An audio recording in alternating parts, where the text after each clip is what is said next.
కీర్తనల గ్రంథం 75వ అధ్యాయం. దేవా, మేము నీకు కృతజ్ఞతాస్తుతులు చెల్లించుచున్నాము.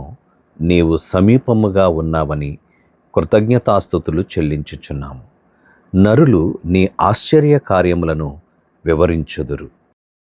నేను యుక్తకాలమును కనిపెట్టుచున్నాను.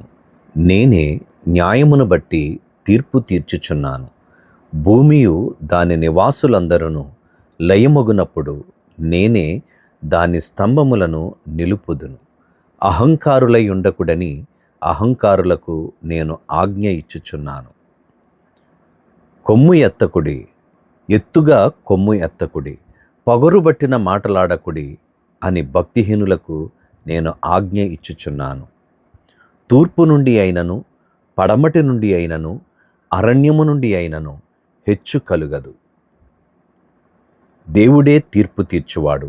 ఆయన ఒకని తగ్గించును, ఒకని హెచ్చించును. యెహోవా చేతిలో ఒక పాత్రయున్నది, అందులోని ద్రాక్షారసము పొంగుచున్నది. అది సంభారముతో నిండి ఉన్నది. ఆయన దానిలోనిది పోయుచున్నాడు. భూమి మీదనున్న భక్తిహీనులందరూ మడ్డితో కూడా దానిని పీల్చి మృంగివేయవలెను. నేనైతే నిత్యము ఆయన స్తుతిని ప్రచురము చేయుదును. యాకోబు దేవుని నేను నిత్యము కీర్తించెదను. భక్తిహీనుల కొమ్ములన్నిటినీ నేను విరుగగొట్టెదను. నీతిమంతుల కొమ్ములు హెచ్చింపబడును.